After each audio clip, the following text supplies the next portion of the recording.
standar ganda penyelenggara pemilu.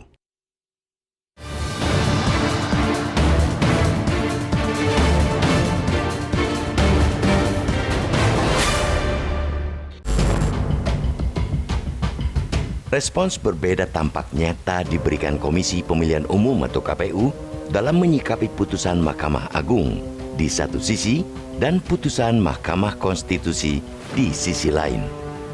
Terhadap putusan MA terkait dengan uji materi pasal penghitungan pecahan desimal keterwakilan perempuan, KPU meresponsnya dengan lambat, malas-malasan, bahkan cenderung mencari-cari pembenaran untuk tidak mengeksekusinya.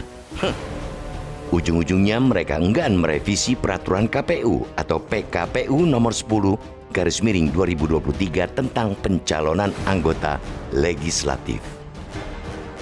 Namun, terhadap putusan MK perihal uji materi syarat usia calon presiden dan calon wakil presiden yang bahkan sampai hari ini belum diputuskan, KPU sangat sigap.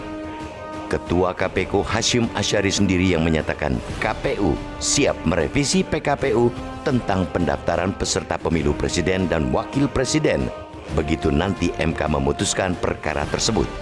Kabarnya MK akan membacakan putusan pada 16 Oktober mendatang.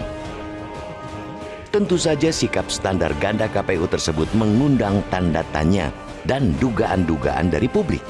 Mengapa untuk putusan MA terkait keterwakilan perempuan yang sudah terang benderang KPU tidak acuh dan abai, tetapi di saat yang sama mereka malah siap masuk ke ranah yang belum menjadi putusan MK? Sangat patut diduga ada kepentingan penguasa yang sedang dijaga KPU. Ini bisa kita lihat terutama dalam sikap mereka yang begitu semangat menomorsatukan putusan MK dan menomorsekiankan putusan MA. Dalam bahasa gampangnya, tidak hanya soal keseriusan, independensi KPU pun patut dipertanyakan.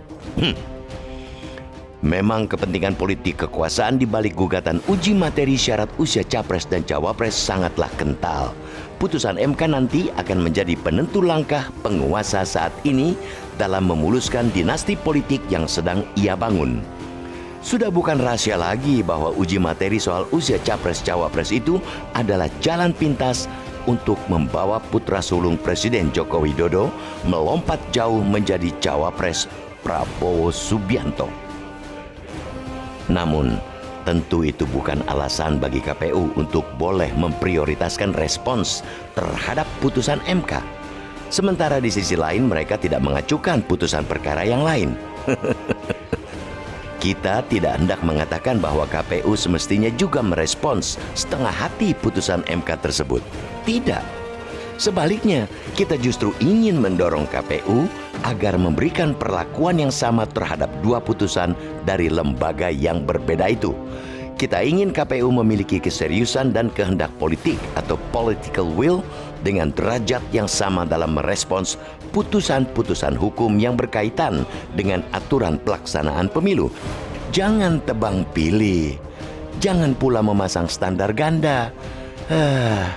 Jika sikap seperti itu yang terus ditunjukkan KPU, tidak saja publik dan peserta pemilu yang akan dirugikan, tetapi juga berpotensi melemahkan legalitas dan legitimasi penyelenggaraan pemilu 2024 di mata publik.